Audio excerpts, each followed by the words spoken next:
Seguimos con los temas relacionados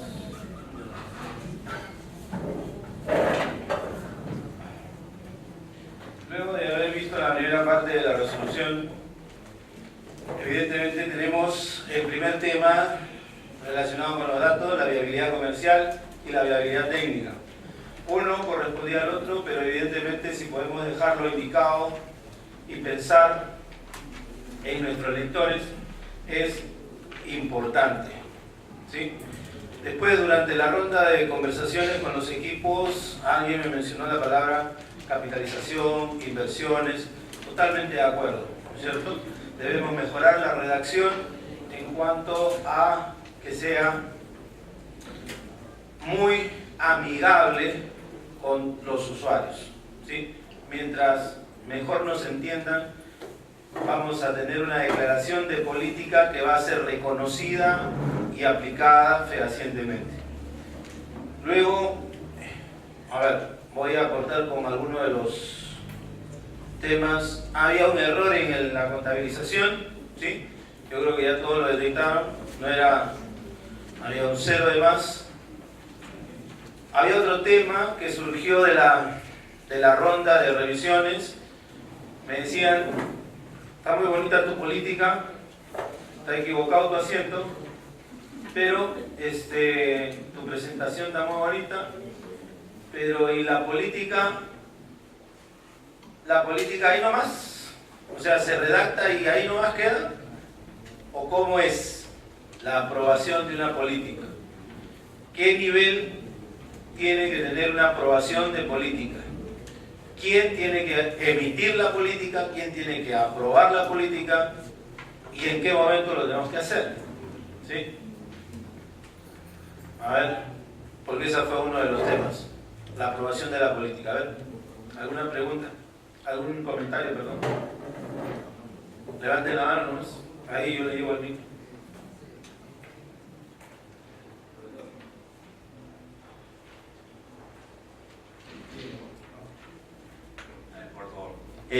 Lo que quería justamente era participar en esa parte, por cuanto la política hasta cierto punto se convierte dentro de una empresa en una norma, ¿cierto? Porque es decidida en el más alto nivel, en este caso de la gerencia general, para que se la implemente, se la ejecute, ¿cierto? Entonces, cuando mi compañero está exponiendo justamente después de un análisis, incluso cambió algunos párrafos de la política para efecto de adecuarla y que sea coherente con la parte que tenía. Por eso es que no podía tampoco rellegar haciendo más al resultado. Y creo que nadie o alguien ha preparado de que podría decir: ¿están de acuerdo con esa política o no están de acuerdo con esa política? Si no estamos de acuerdo, entonces no podemos llegar al resultado. Y si estamos de acuerdo, si en base a eso varió el resultado o no varió el resultado. Esa es más o menos un poco la mecánica en la que quería participar, profesor. Muy bien. Mientras el móvil estaba hablando, yo estaba pintando ahí el mono tradicional de la organización, ¿sí? Junta General de Accionistas, directorio, puede haber un director gerente o un gerente general, ¿sí? Y después vienen los gerentes de línea, ¿sí? Esto lo aprendimos a hacer nosotros de muy jóvenes y después lo hemos venido utilizando toda la vida. Esto lo aprendimos en administración, ¿no? Básicamente.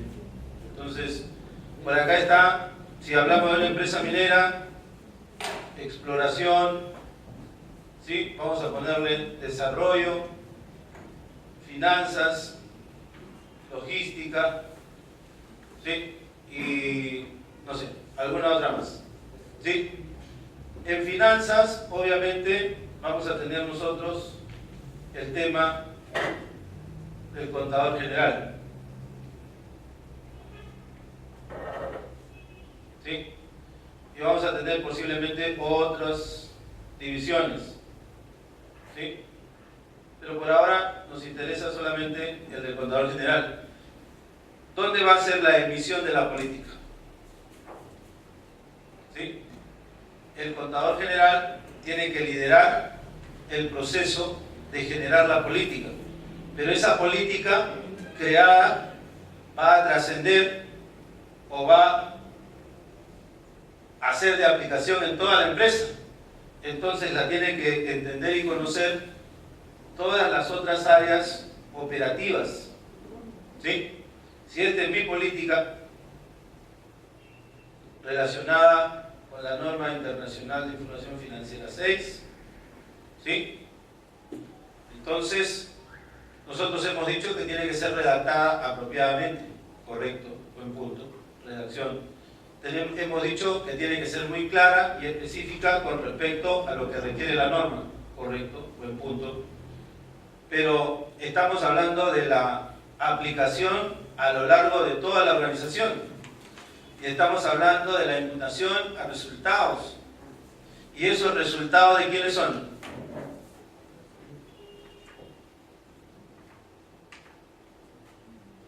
Entonces, hay varios niveles de aprobación, ¿no es cierto?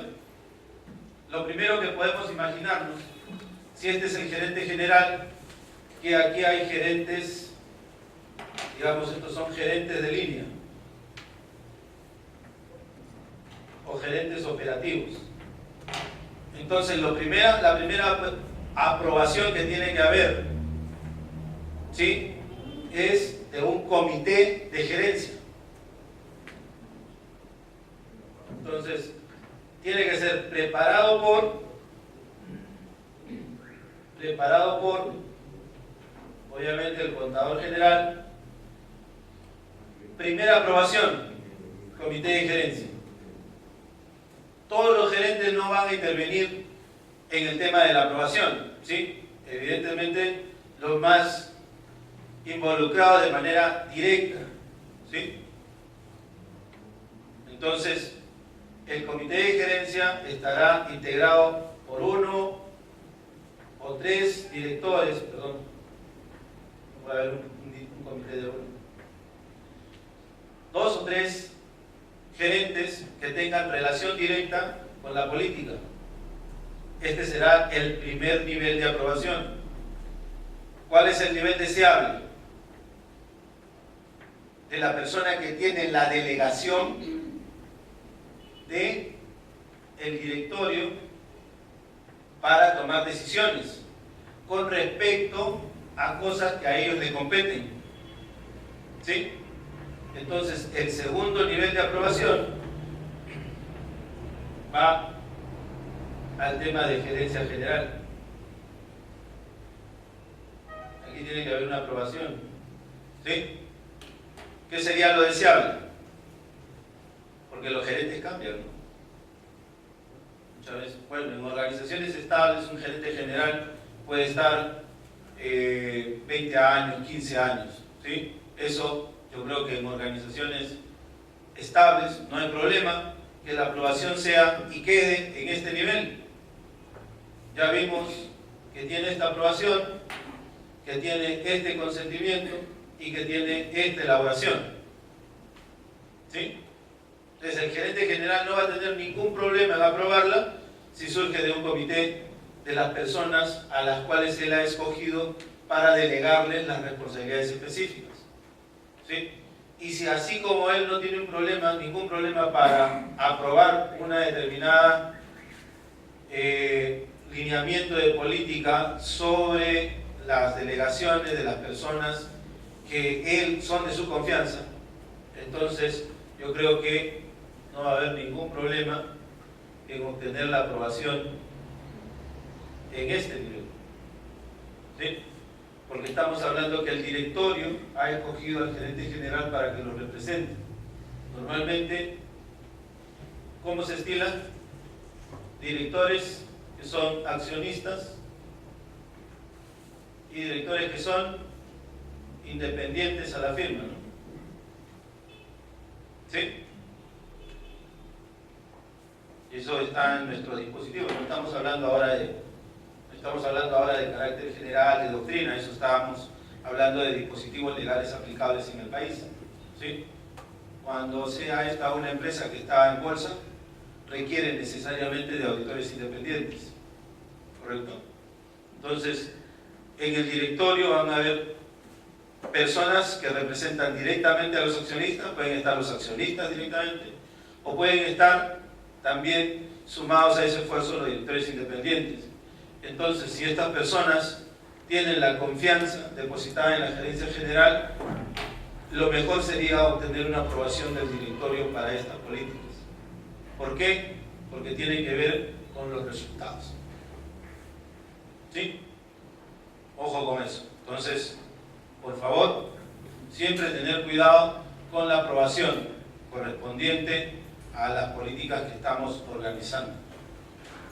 Algunas podrían llegar de requerirse hasta el tema del comité de gerencia, ¿sí? Otras, evidentemente, necesitarán el apoyo de la gerencia general, pero aquellas en las cuales impactemos necesariamente con patrimonio, resultados, gastos, sobre todo, el tema tiene que tener una aprobación del gerente general y de la línea inmediatamente superior. ¿Algún comentario sobre eso? ¿Preguntas? ¿Sí? ¿Todo de acuerdo? Vamos bien.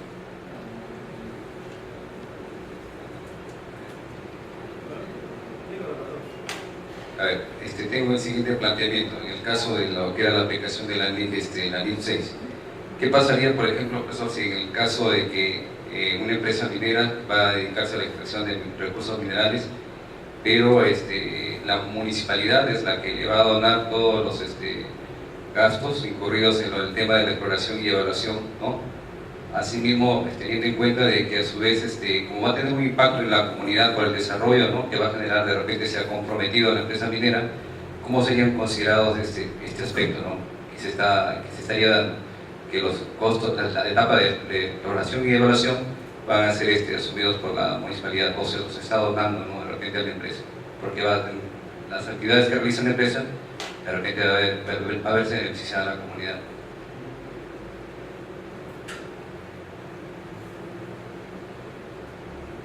Buena pregunta. A ver, comentarios antes de emitir algún pronunciamiento.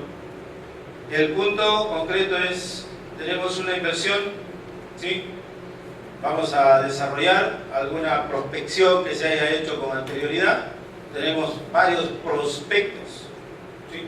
Por eso ya han habido estudios de prospección en el tema. Y tenemos una cartera posible de entrar en evaluación, ¿cierto? Entonces, de esa cartera probablemente algunas localidades quieran invertir. ¿A eso te refieres? Como puede ser una inversión, como una donación, ¿cierto? Inversión significa que tú vas a recibir un dinero. Ese dinero o lo devuelves o no lo devuelves. Si no lo devuelves, es a título gratuito. Por lo tanto, sería una donación, ¿correcto?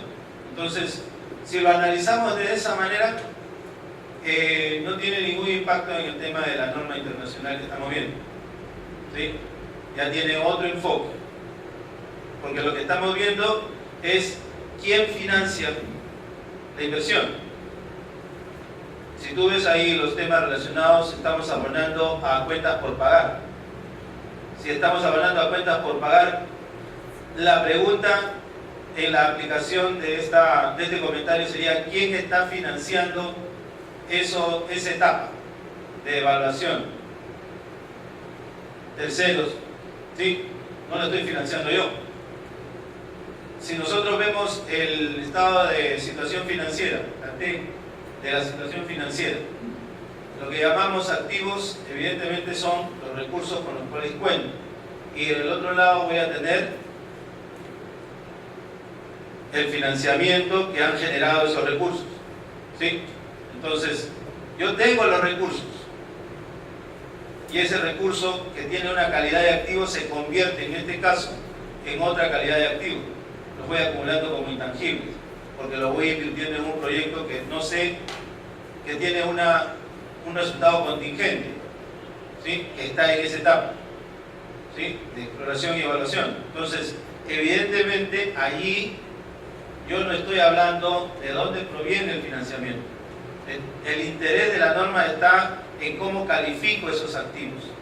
Por eso, justamente, había una definición, alguien me preguntó por ahí, si los activos que se utilizaban o se adquirían se registraban de acuerdo con la 16 o con la NIF 6.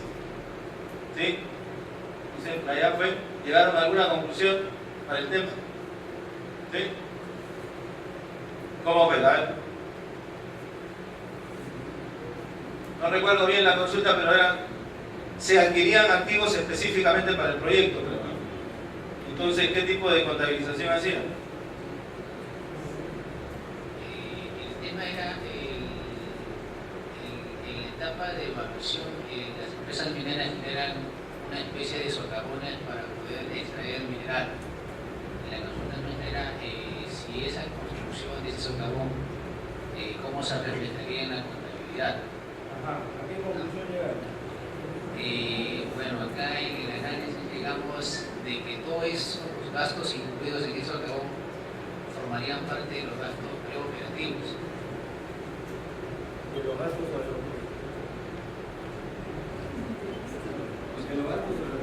Gastos.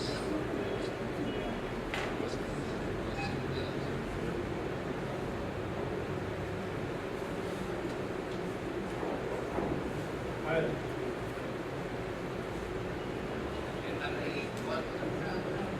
Una pregunta, porque a raíz del compañero que habló en las empresas mineras, antes de la etapa de la explotación y de la explotación, vemos en el entorno de las empresas mineras generan una cierta cantidad de bienes que era para el bienestar de la población, del entorno.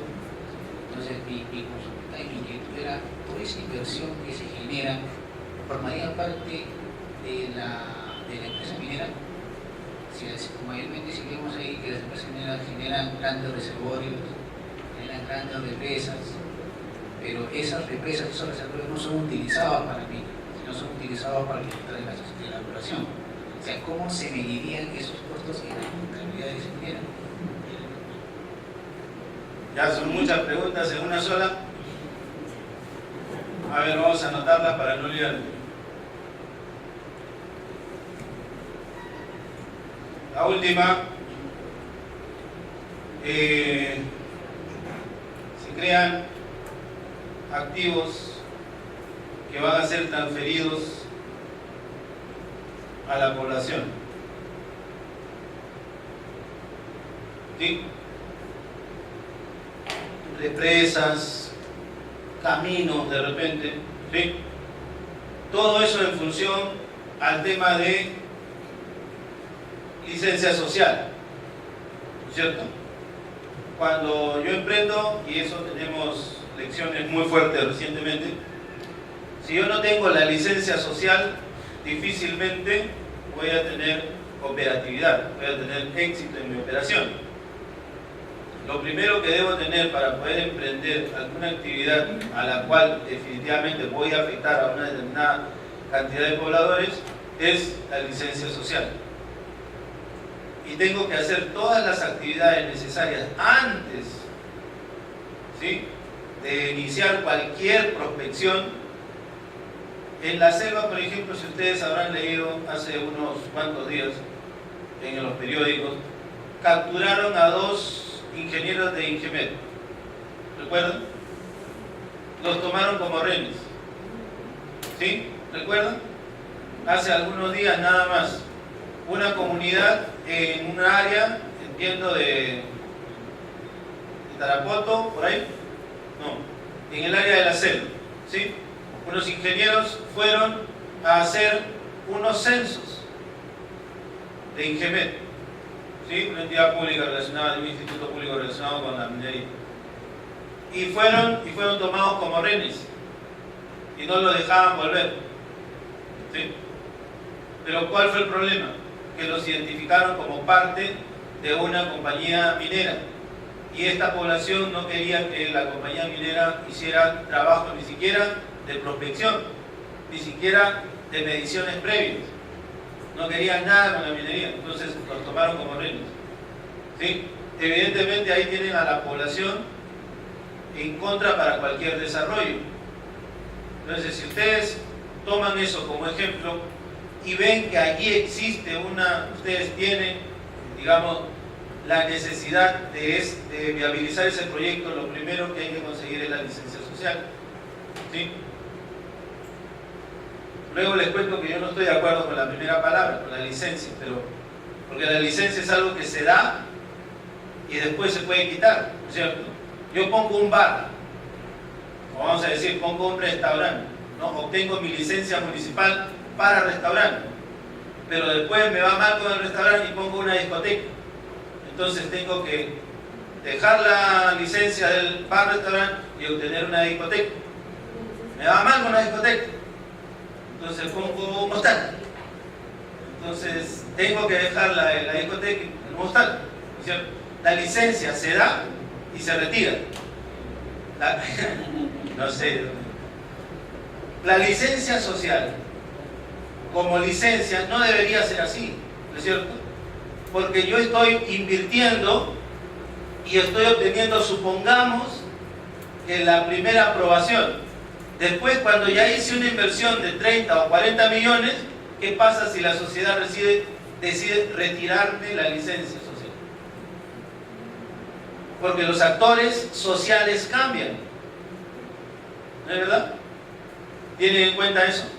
Entonces, todos los dispositivos legales relacionados con este tema lo llaman de esa manera, licencia social. Y aplicamos lo que acabamos de ver. ¿Sí? Si yo voy a poner algo por escrito dentro de mi empresa, tengo que ponerlo como para que todos me entiendan. Si yo voy a hacer un dispositivo en el Estado, en el Perú, tengo que ponerlo como para que todos lo entiendan. Y si yo utilizo el pensamiento global y quiero, ¿no es cierto?, actuar local, tengo obviamente esta limitación. Estoy tomando el pensamiento global, que es licencia social. Pero aquí, licencia, lo podemos entender como que yo hoy día te doy licencia, ya entras a haz tus perforaciones, haz todo. Invierte 40, 70 millones de dólares, 80, 100, 200, 500 millones. ¿Ya invertiste 500? Sí, ya, ahora te la quito. ¿No? ¿Por qué? Porque quiero aprovecharme económicamente de ese tema.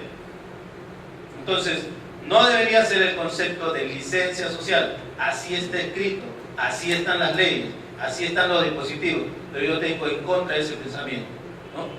A favor debería ser un tema de acuerdos, ¿sí? Un acuerdo firmado por la comunidad con los representantes, ¿sí? Que le dé estabilidad al concepto, ¿correcto? Cuando el Estado firmó contratos para sostener con algunas compañías los tributos, la tasa del impuesto, los tributos a los que estaba afecto, ¿cómo le llamó?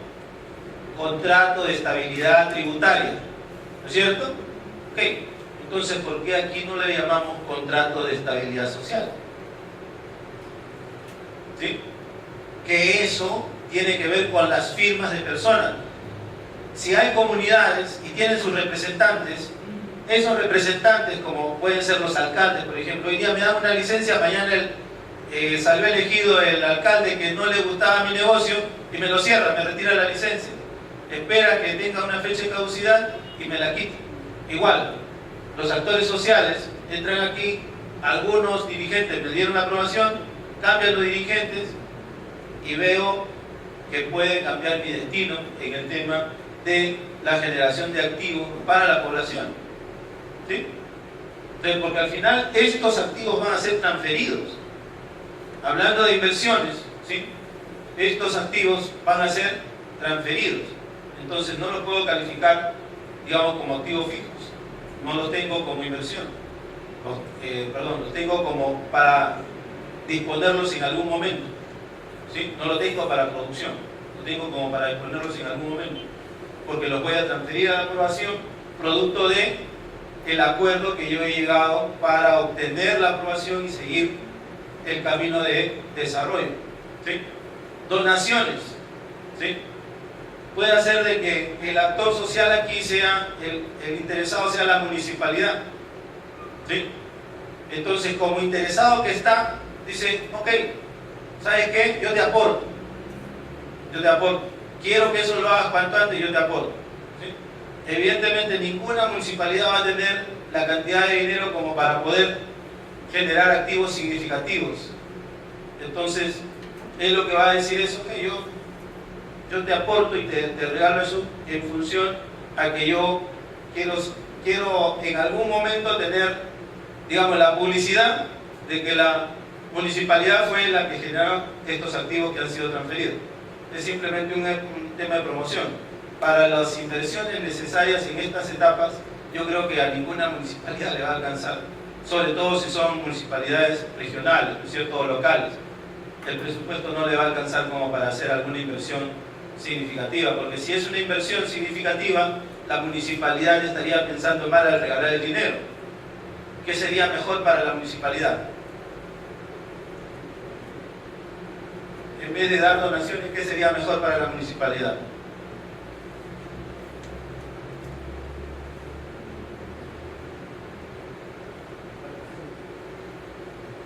¿Sí? Si la municipalidad tiene la suficiente espalda financiera como para hacer un aporte interesante, ¿sí? Yo le digo, oye, empresario, minero, tú tienes un proyecto, eso va a beneficiar acá, yo tengo una cantidad apreciable de fondos, del CAN o del RECAN, de lo que sea, ¿sí? ¿Por qué no participamos como accionistas? Te doy este aporte para que tú hagas estos caminos, estas represas, estos puentes, pero yo soy accionista, ¿sí? Y ahí puede ser un accionista preferencial, ya vimos la vez pasada cuántas categorías de accionistas tenemos, ¿no es cierto? Puede tener algunas limitaciones en su aporte. Inicialmente puede partir como un acreedor y después puede tener derecho a emisión de acciones, ¿sí? Entonces ahí ya estamos entrando a otra NIC. ¿Cómo sería esa NIC? Instrumentos financieros, ¿sí? Entonces, la decisión de ir como donación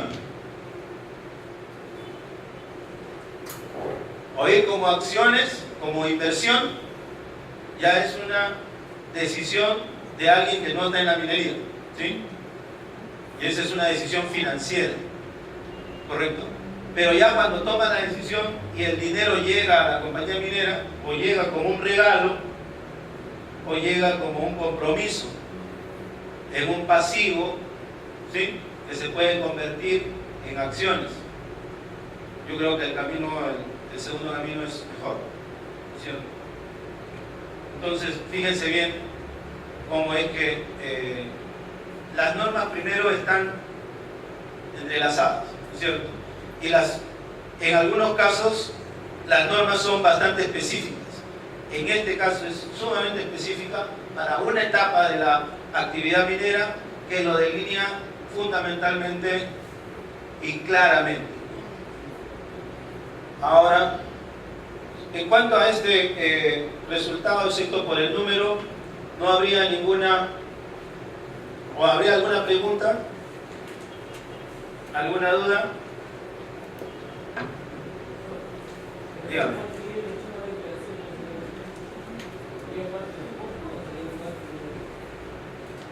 En ese caso es la amortización del intangible, ¿no?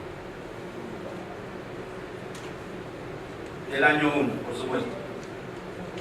En cuanto a la presentación o a la revelación en los estados financieros, ¿alguna duda?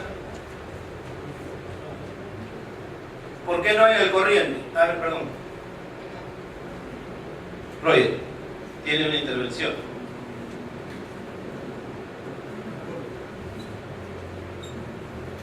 Sí, profesor, antes de continuar, en el caso de la concesión, es un contrato, entiendo, por el cual en un número de años debe regresarse el trabajo, ¿no? Y eso está, entiendo, relacionado con la decisión de establecer una política respecto a la amortización de esta concesión. En principio, tal como está el ejemplo, está, digamos, limitado por los 10 años, que es el plazo legal, digamos, ¿no? Pero, ¿qué pasa si por ejemplo, al explotar la mina, resulta que solamente hay para 5 años? O al revés, puede ser lo contrario, que sea 20 años, de repente, en lugar de 10. ¿Qué pasaría ahí con el tratamiento? Difícil tu pregunta, Roger. Es difícil porque aquí ya implica un tema técnico. A ver, yo puedo hacer la concesión, supongamos. Cobre viene junto con plata. ¿Ya? Vamos a tomar esa definición. El cobre viene junto con la plata. ¿Sí? Entonces yo tomo una concesión por la plata que encuentro en ese momento en esa área geográfica. Y me dan la concesión por 10 años. Aun cuando yo sé que el yacimiento y la medida de plata que hay ahí va a durar de repente 6 años o 5 años. Yo tengo la concesión por 10. ¿Cuál es mi expectativa técnica? Hoy día no exploro ni extraigo el cobre porque el cobre está con precios bajos. Pero dentro de 5 años, ¿quién te dice que el cobre vuelva a tomar? Pero yo ya tengo la concesión. La concesión es sobre el área geográfica. ¿Sí? Entonces, en esa área geográfica puedo tener esa reserva del otro mineral que me sirve para poder tener esa capacidad de producción. ¿Sí? Esa es la respuesta, digamos, vista del tema técnico. ¿Sí? El tema contable. Si yo sé que ese proyecto tiene para 5 años y no para 10, el horizonte de tiempo que debo tener para cualquier propósito es el horizonte técnico. 5 años. Yo no voy a forzar la depreciación por 10 o por unidades de producción X si es que no está de acuerdo con la capacidad técnica. ¿Era ahí la pregunta? Ok. Entonces, no necesariamente la condición, la concesión, que es un permiso que te da el Estado para poder explotar determinadas actividades en el subsuelo, esa concesión no necesariamente debe marcar el horizonte de tiempo sobre el cual yo voy a tomar decisiones contables. Las decisiones contables las tomo sobre el horizonte de tiempo del proyecto. Y allí yo tengo que conversar con los ingenieros. Como contador, tengo que saber exactamente los lineamientos de producción. Cuáles son las reservas probadas, ¿no es cierto? Hay reservas probadas, hay reservas probables y hay reservas explotables. Entonces, todos esos términos debo tenerlos presentes al momento de fijar mis políticas en cuanto al tiempo de depreciación. No necesariamente ligarlos al tema del permiso para operar. ¿Sí? ¿Pregunta? Y eso es igual en todo, ¿eh? Esa es una definición de finanzas. ¿Cuánto es? Por ejemplo, ustedes compran acá con ustedes hemos visto, no creo que no hayamos visto, hay un caso muy bonito en el cual se hace una inversión en uvas, en plantaciones de uvas, ¿sí? Entonces el tema es que las plantaciones de uvas empiezan a producir de manera, digamos, se incrementan periódicamente hasta llegar al 100% de su producción esperada. Entonces, ¿cómo es que yo tengo que hacer las depreciaciones? ¿Cuánto es el horizonte de vida para calcular el proyecto de inversión? Todos esos temas tienen que ver con la vida del proyecto. Así yo tenga el contrato para utilizar esas tierras por 10 años, ¿sí? Yo tengo que calcular la vida del proyecto. Si el proyecto tiene 7, en 7, si tiene 5, en 5, 4, en 4. ¿Sí? Y yo puedo contratar las tierras por más tiempo. Ok. Entonces, revelación, solución, y esta será la etapa de exploración y evaluación. Y para que ustedes me puedan creer que yo había hecho mi tarea, aquí está lo que les había prometido, se lo quité al frente a la hora del BREC, la Organización de las Naciones Unidas había reconocido que los recursos naturales pueden ser renovables y no renovables. Los renovables los clasifica en físicos y biológicos, los no renovables solamente en físicos, y los físicos en minerales o en combustibles fósiles, ¿sí? De estos, los físicos son el sol, el viento, el aire, el agua. Los biológicos, el suelo, los animales, las plantas. ¿Tiene alguna relación esto con la NIC que vimos?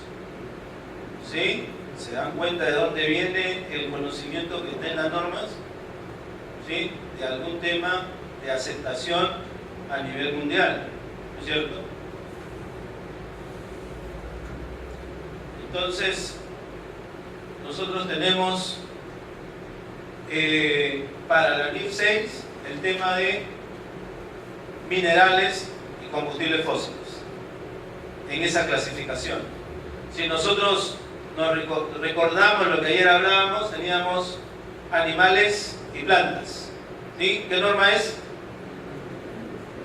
Agricultura 41, ¿no? Norma Internacional de Contabilidad, ¿sí? Y por acá teníamos suelo que está dentro de otra norma, que es terrenos, ¿no es cierto? Está dentro de otra norma. Agua, suelos y plantas pueden ser considerados no necesariamente renovables, sino semi-renovables. ¿Por qué? Porque dentro de eso están, por ejemplo, las fuentes de aguas subterráneas y los bosques naturales, que son semi-renovables, ¿sí? El Estado tiene que intervenir para que no se agote, ¿correcto? Okay. La segunda lámina que yo les había preparado estaba en cuanto a los desembolsos cubiertos por la norma internacional. Entonces, en esta lámina les decía que lo que cubre los desembolsos cubiertos por la norma internacional 6 son aquellos que se dan en la fase preproductiva. ¿Cuál es esa fase preproductiva? ¿Dónde comienza? Donde finaliza la anterior. ¿Dónde finaliza la anterior? En la obtención de los derechos legales. Entonces hay una etapa anterior en donde puede haber un montón de gastos, pero cuando yo ya hice el desembolso relacionado con la obtención de derechos legales, comienza mi etapa preoperativa, y aquí aplico norma internacional 6, ¿sí? ¿Dónde termina? Donde comienza la etapa posterior. ¿Dónde comienza la etapa posterior? Se inicia luego de la demostración de la factibilidad técnica, ¿correcto? Entonces ahí tengo bien delimitado lo que me decía la norma internacional. Y luego viene la última lámina que había preparado como introducción, era ejemplo de desembolsos permitidos para la NIF 6, ¿sí? Adquisición de derechos de exploración, estudios topográficos, perforaciones, excavaciones, tomas de muestra, actividades relacionadas con la evaluación de la factibilidad técnica, viabilidad de la extracción de un recurso mineral, ¿sí? Actividades relacionadas, no después de eso, o sea, hasta ahí, hasta la etapa de evaluación de factibilidad técnica. Si pasan, si hay desembolsos relacionados con algunos permisos adicionales posteriores, eso ya entraría en la siguiente etapa del proceso de extracción de minerales, ¿sí? Es la etapa de desarrollo, y hay una etapa que se llama construcción, creo, ¿no? Ok, entonces ahí está. ¿Alguna pregunta adicional antes de darle los lineamientos finales de la... Los lineamientos finales, bueno, ahí tienen las otras etapas: exploración, evaluación, desarrollo, construcción, producción, cierre y rehabilitación, que tendrían que ver ya más con otra norma, como por ejemplo la 38. ¿Sí? Entonces, al igual que en oportunidades anteriores, les he referido los párrafos de las normas y los conceptos, ¿sí? El deterioro, por ejemplo, está cómo evaluar el deterioro de los párrafos 18 a la 22. Luego, de la 23 a la 25, los párrafos relacionados con la revelación.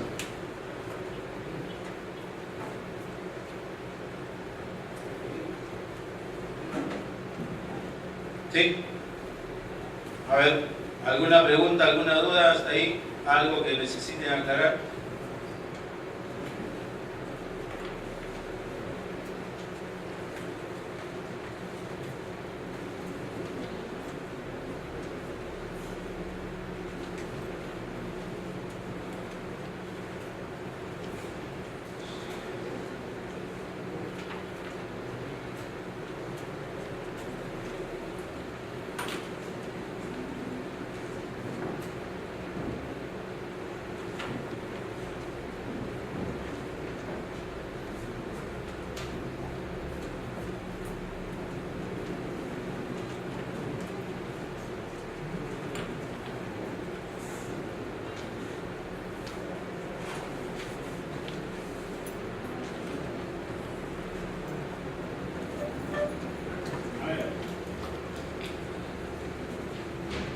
Bien.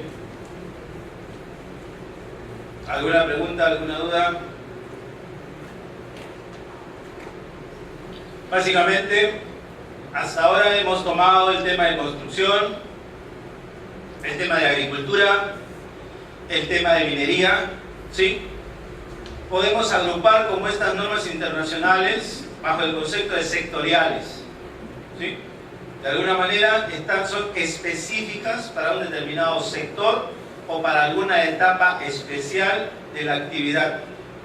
Entonces, la NIC 11, la NIC 41, la NIF 6, así como la que viene, la NIF 4 de seguros, son sectoriales, son específicamente para un determinado sector. Vamos a entrar al tema de seguros, que es servicios, ¿sí? No quiero dejar el tema de producción sin antes redondear el tema con lo que ayer estuvimos viendo. Y para eso voy a tomar 5 minutos nada más en explicarles cuál es el efecto de los costos indirectos de fabricación. Esto es un tema de doctrina más que de norma internacional. ¿Cuál es el efecto de los costos indirectos de fabricación en las decisiones que nosotros tomamos financieramente? ¿Sí?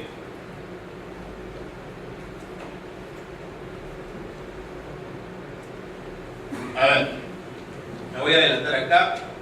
Les voy a pedir su atención durante 5 minutos. No voy a hacer ningún acto de magia, nada por el estilo. ¿Sí? Hemos dicho que los costos de producción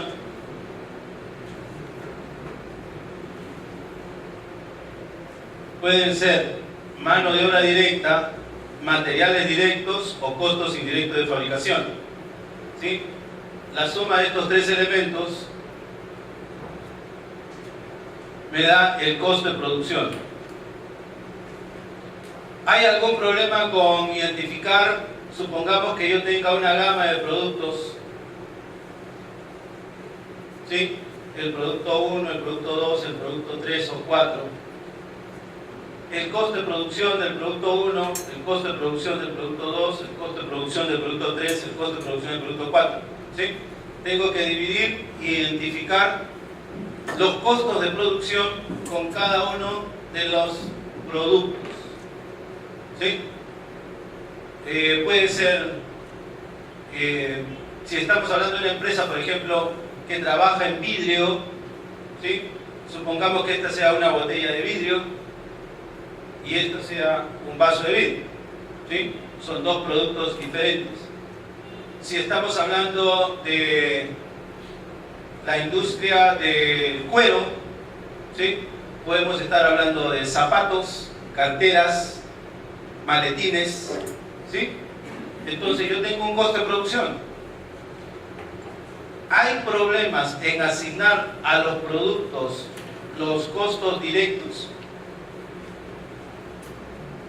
Ninguno, ¿no es cierto? Si yo sé cuántas personas trabajaron en hacer carteras, o hacer maletines, o hacer zapatos, hacer pelotas, ¿sí? Tengo controlado el material directo. Por eso es directo, porque lo puedo identificar y lo puedo medir en cada uno de los productos. No tengo que asignarlo, es directo. Igual la mano de obra, ¿no es cierto? O el material. Cualquiera va a ser igual, porque es directo. Puedo medir, puedo saber cuánta cantidad de material ingresó en cada producto. Pero los costos indirectos de fabricación, ayer vimos que eran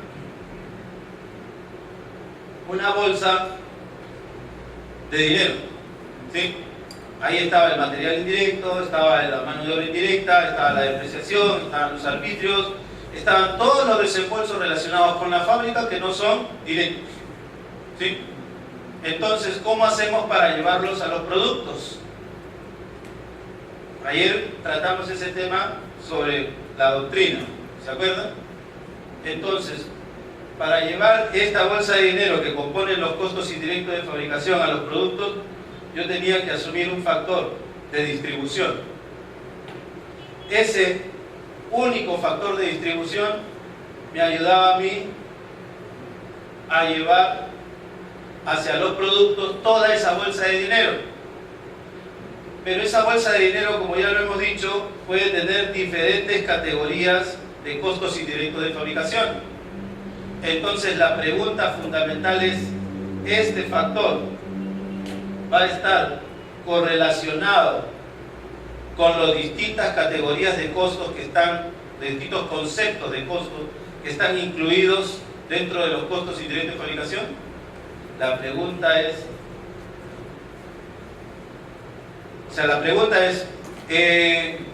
¿está correlacionado? Luego explico qué es correlación. ¿Está correlacionado el factor con los distintos elementos del costo indirecto de fabricación? La pregunta es, ¿está correlacionado? Y la respuesta es, puede ser. Y cuando digo puede ser que sí, puede ser que no.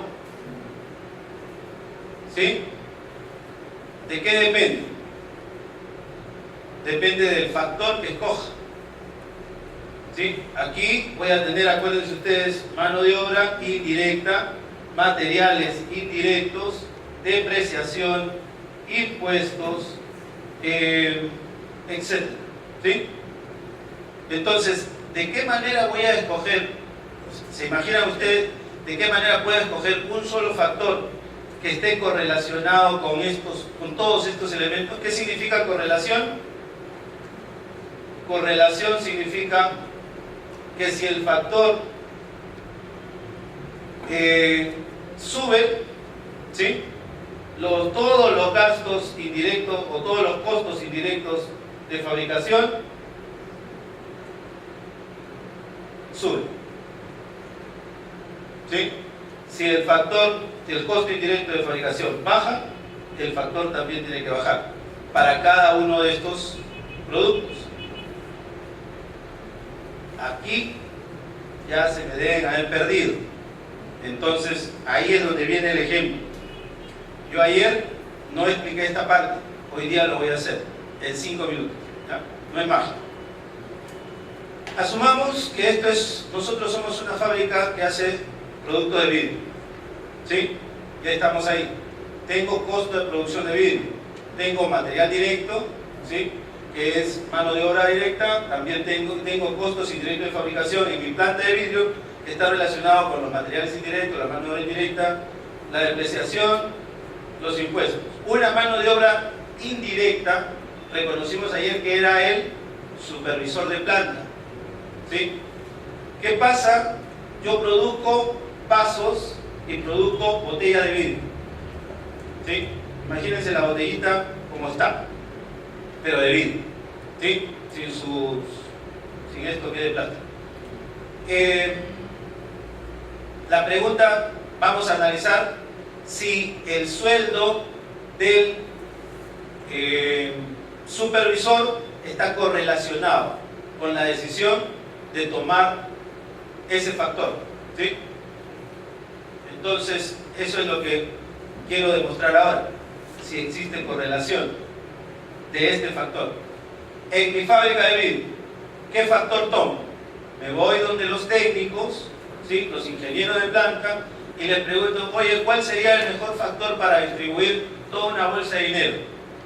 Entonces los técnicos no entienden nada de contabilidad, pero me dicen, mira, si estás buscando algún factor, te doy un dato. La misma cantidad de vidrio que utilizo para este vaso es la misma cantidad de vidrio que utilizo para hacer esta botella. Contador, se le prende el foquito, dice, misma cantidad de vidrio aquí, misma cantidad de vidrio acá. Entonces puedes coger el consumo de material directo como un factor de distribución. Y si es igual, entonces 50%, aquí solamente tengo dos productos, 50% del costo indirecto de fabricación va a un producto y el 50% del costo indirecto de fabricación va a otro producto. ¿Estamos? Y lo he conversado con la parte técnica y la parte técnica me apoya en términos de que mismo consumo va acá, mismo consumo va acá. Y estoy tomando un elemento fiable. ¿Sí? Analicemos. ¿Qué pasa con el costo de supervisión? ¿Quién es el supervisor? El supervisor de planta es aquel que va por las distintas líneas de producción diciendo, a ver, cómo va ese material, la consistencia, los productos, cómo están saliendo, tiene fallas, control con eso, suba aquí la temperatura, bajen allá la presión, más material, ¿qué pasó? No llegamos. Ese es el supervisor, ¿no es cierto? Entonces, el supervisor es la persona que está detrás de la producción. ¿Dónde necesitará el supervisor invertir mayor cantidad de tiempo? ¿En un producto simple o en un producto complejo? En un producto complejo, ¿no es cierto?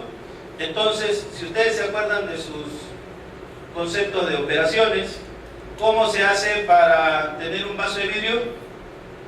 Se agarra una bolita incandescente a través de una pipa, se sopla y se le da forma luego moldeándolas o rodeándolas. Eso es lo que se ha hecho para obtener este vaso. ¿Sí? Así de simple, porque el vaso solamente tiene una base, no tiene ninguna marcas y es sencillo. Si esto fuera de vidrio, fíjense lo que tiene, ¿sí? Entonces, ¿cuál de los dos sería más complejo supervisar? Completamente de acuerdo. Este es más sencillo, este es más complejo de supervisar. Técnicamente, por el esfuerzo en función a la cantidad de tiempo, ¿a dónde tendría que asignarle la mayor cantidad de supervisión contablemente? El dinero que genera el sueldo del supervisor, ¿a dónde lo tendría que asignar? Acá. ¿Y qué estoy haciendo cuando tomé la política de dividirlo en función a la prospección técnica? Lo estoy dividiendo 50 y 50. ¿Qué significa lo que acabamos de ver?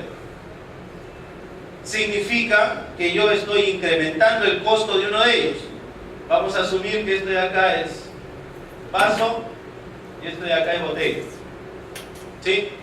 Al haberle asignado 50% de los costos indirectos de fabricación y tomando el caso del supervisor, yo le estoy asignando menos costos a las botellas.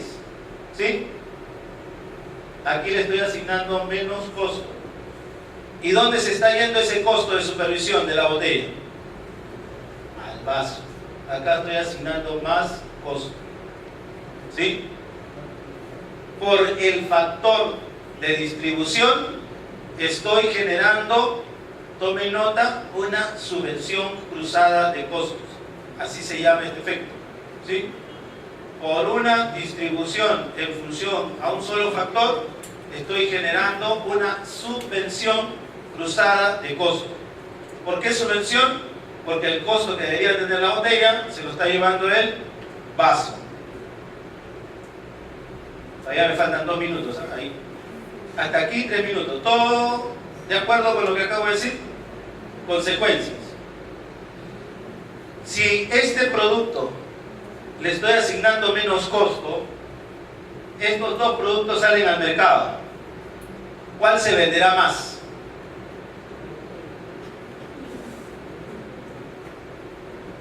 Cuando van al mercado ¿Cuál de los dos productos se venderá más en condiciones normales de... La botella. Muy bien. La botella se venderá más. ¿Por qué? Porque comparativamente con otras industrias que producen este tema y que pueden tener mejor asignados sus costos, este resulta más barato. ¿Sí? Entonces voy a vender esto mucho más. ¿Cuál voy a vender menos? El vaso. ¿Sí? Pregunto. Si yo vendo más, estaré recuperando todos los costos. ¿Se acuerdan de ese principio de doctrina que vimos ayer? Que el principio fundamental con los costos era recuperar todos los costos, si no yo estaría generando una pérdida. ¿Sí? Entonces, si yo vendo más de esto, por uno que venda, ¿sí?, en vez de recuperar todos los costos relacionados con este uno que vendo, no estoy recuperando una parte. Esa parte de los costos que no recupero, ¿en dónde está? En los vasos. Y los vasos, como no los vendo, ¿dónde están? En el almacén. ¿Tiene sentido para ustedes? ¿Se da la lógica? Ok. Mientras más vendo, ¿qué pasa? Si esto de acá no lo recupero, porque está metido en los vasos. Si esto de acá no lo recupero, cuando venda uno más, voy a agregarle ese otro pedacito que no recupero. Vendo uno más y voy a agregarle otro pedacito que no recupero. Mientras más vendo, más pierdo. ¿Por qué? Porque no estoy recuperando todos los costos necesarios para hacer la segunda producción. ¿Con qué dinero, con qué capital de trabajo voy a hacer la segunda producción de los vasos y las botellas si es que no estoy recuperando todos los costos? ¿No han escuchado decir ustedes a unos empresarios? Yo sí, y por eso he tenido chamba. Pero algunos empresarios venían y decían: Fernando, mira, vendo, pero no tengo liquidez. ¿Sí? La semana pasada he dejado de pagar a Salud. La semana pasada tuve que a los obreros decirle que les pago la siguiente quincena. ¿Sí? Me he comido la plata de la AFP. ¿Oh? Entonces, ¿qué pasa, Fernando? ¿Por qué vendo y no tengo liquidez? Claro, porque estás tomando decisiones sobre los costos contables, ¿sí? Y los costos contables están afectados por un solo factor, y ese solo factor no te está haciendo recuperar del mercado todo lo que debería recuperar. Entonces, mientras más vendas, sí, me dice, efectivamente, las botellas salen como pan caliente. Claro, porque el consumidor en el mercado se está portando racionalmente. ¿Se acuerdan? Su primera lección de economía. ¿Hacia dónde va a ir el consumidor en el mercado? ¿Hacia el que tiene el precio mayor o el precio menor? Entonces, evidentemente, si tú sales con una subvención, el mercado te va a comprar el producto subvencionado. Y esa subvención la tienes aquí. Y cuando tú vas a tu almacén y dices: oye, ya no tengo sitio en el almacén para poner la materia prima, y viene el de marketing y te dice: hagamos una campaña de liquidación, 2 por 1 los vasos. ¿Qué pasa cuando liquido los vasos 2 por 1? Se vuelve tangible la pérdida en los estados financieros. Hasta aquí tú no veías la pérdida en los estados financieros, estabas vendiendo muy bien, veías tu problema en la liquidez, en el balance, no tenías capital de trabajo, ¿sí? Ahí veías el problema y tú decías: no puede ser, ¿no? O sea, evidentemente primero la lisura, ¿no? ¿Cómo puede ser? Que venga el contador a que me explique. Y el contador me dice: estoy haciendo las cosas bien. Esta es la doctrina, así se hace. En la universidad me enseñaron así, y cuando he ido al colegio de contadores no me han dicho otra cosa. Así se hace. Ok, así se hace y el contador tenía la razón. Esta es la doctrina, así funciona. Pero cuando yo tengo una gama de productos muy amplia, y la segunda condición, cuando yo tengo los costos indirectos de fabricación muy altos, voy a generar una subvención cruzada de costos, ¿sí? Entonces, mañana, cuando regresen a su oficina, si es que no se van saliendo de aquí, hagan lo siguiente. Si esto de acá supera el 55% y tienen más de 2 productos, preocúpense. Porque en cualquier momento pueden tener un problema de liquidez por efecto de la subvención cruzada de costos. ¿Cómo se arregla esto?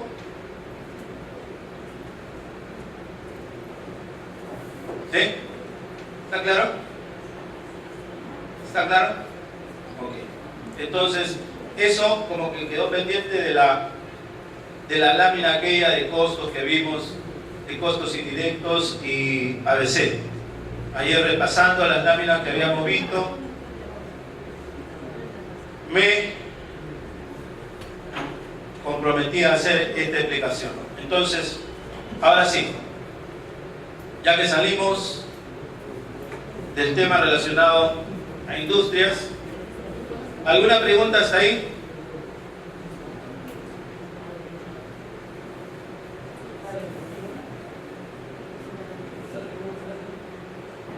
Sí, en verdad los temas de doctrina contable son necesarios para que podamos desarrollar como profesionales. Profesor, ¿podríamos usar la distribución de mis costos indirectos en función al valor razonable, al precio de venta de los productos finales?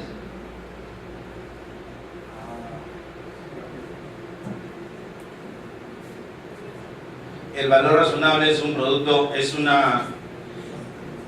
concepto que te da la norma y te dice que si tienes y te da opciones para definirte qué cosa es el valor razonable, ¿no es cierto?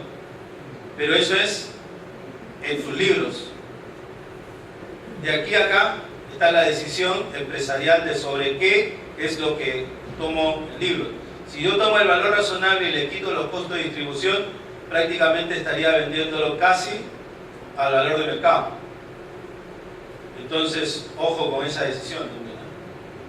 O sea, los temas contables no los asumamos como temas para decisiones financieras.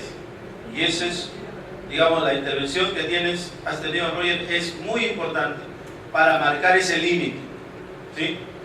Mis decisiones contables, mi aplicación de normas internacionales, todo lo que tú quieras, ¿sí?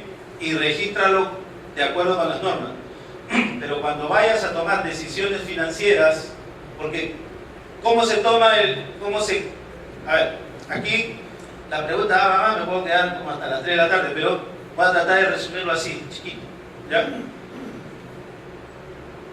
¿Cómo se tomaba antes la decisión de fijación de precios y cómo se toma ahora? ¿Cómo se tomaba antes la decisión de fijación de precios? Iba a mi fábrica, ¿no es cierto? A ver, vamos a producir vasos y botellas. ¿Cuánto es el costo? Ok, ¿cuánto quiero ganar? 25% más. Entonces tomaba el costo de producción, le aumentaba 25, 30% más, que es mi margen de utilidad, ¿se acuerdan? En la universidad hacíamos eso, ¿sí? Y creábamos el valor de venta. Venía después el impuesto y teníamos el precio de venta. Pero eso es una monografía en la universidad. Hoy en día, o sea, eso se sigue haciendo hoy solamente para propósito didáctico de monografía. Hoy en día en la práctica, ¿cómo se genera la decisión de precio? Voy al mercado, ¿no? Voy al mercado y veo cuánto está dispuesto la gente a pagar por ese producto. Regreso a mi fábrica y veo cuánto es mi producción, mi costo de producción. Y si de esa comparación mi costo de producción es mayor al valor de mercado, no entro a producir. Porque no me da ni para prender la luz. ¿No han escuchado eso también? ¿Sí? Entonces, no entra a producir, simplemente. No entra a producir. ¿Sí? Pero si voy al mercado, regreso y veo que el margen es suficientemente razonable como para entrar a producir, entro a producir. ¿Sí? Y es allí donde, si yo sigo los temas de costos tradicionales de doctrina, ¿sí?, sobre todo cuando tengo costos indirectos de fabricación muy importantes y una gama muy amplia de productos, puedo tomar una decisión errada. ¿Por qué? Por la subvención cruzada de costos. ¿Sí? Entonces, ante esa alternativa, si se cumplen estas dos condiciones, lo que tengo que hacer es mudarme para mi decisión financiera de establecer precios a los costos basados en actividad. ¿Sí? ¿Alguna otra pregunta sobre este tema? Para cerrarlo, es muy importante, ¿sí?, muy importante que ustedes tomen este tipo de conocimiento. Una consulta referente a su explicación que está en la pizarra. Usted está tomando los costos históricos sobre la capacidad que se ha producido, pero hoy en día, según entiendo, explica para determinar los costos está sobre la capacidad instalada de la planta. ¿Por qué incidencias resultaría en esos resultados que usted acaba de indicar en la pizarra?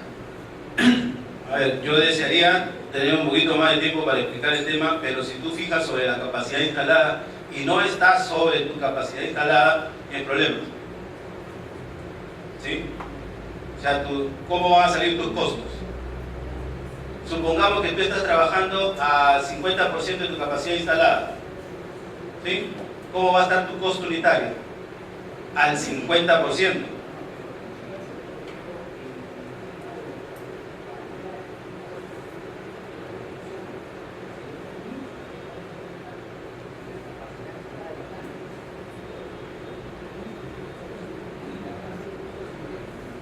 Sobre esa parte de los costos indirectos de fabricación.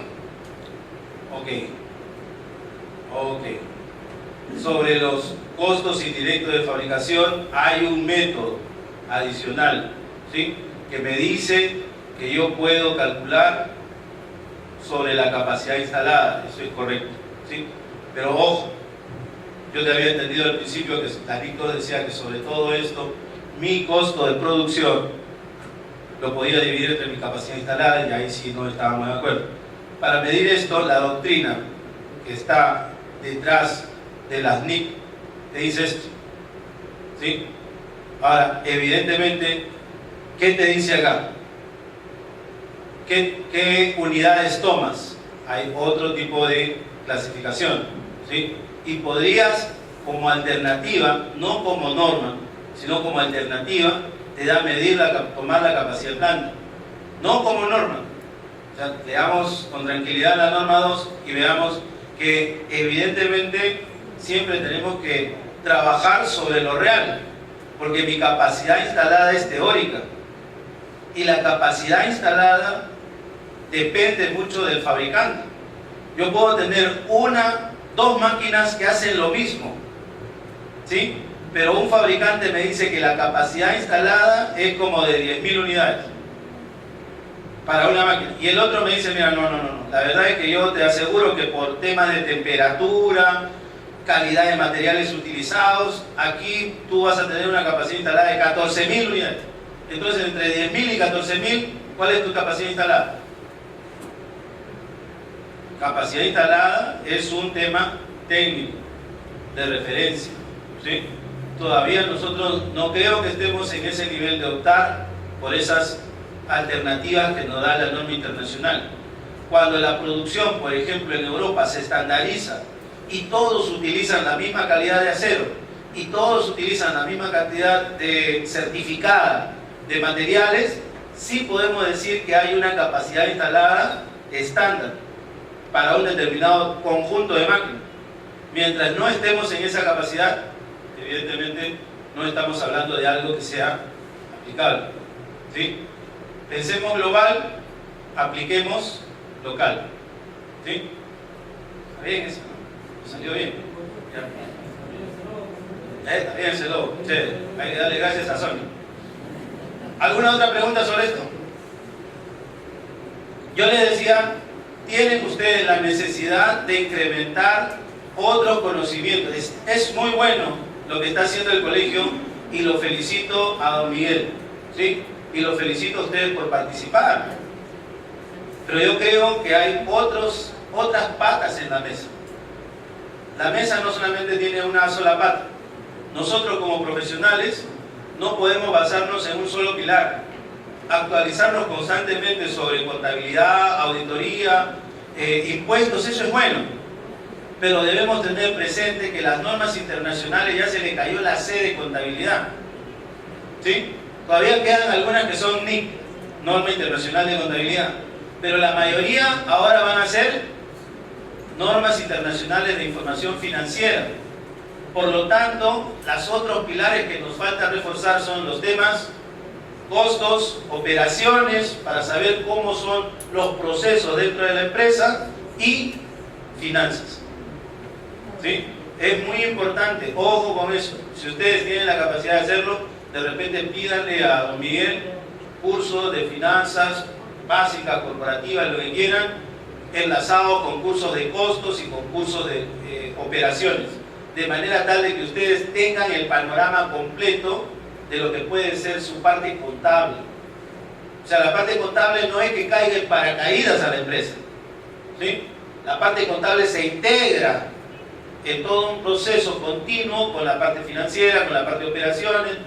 ¿Ven cómo nosotros tenemos que recurrir a la parte de operaciones para fijar una política?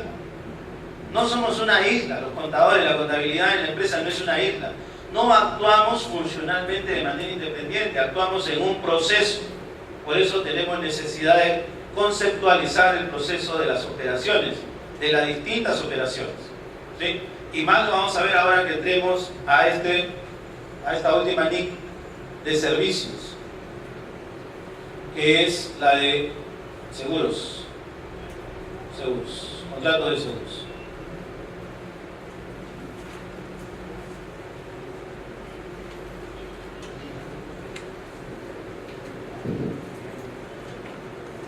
Como siempre, si tienen alguna pregunta, pueden aprovechar.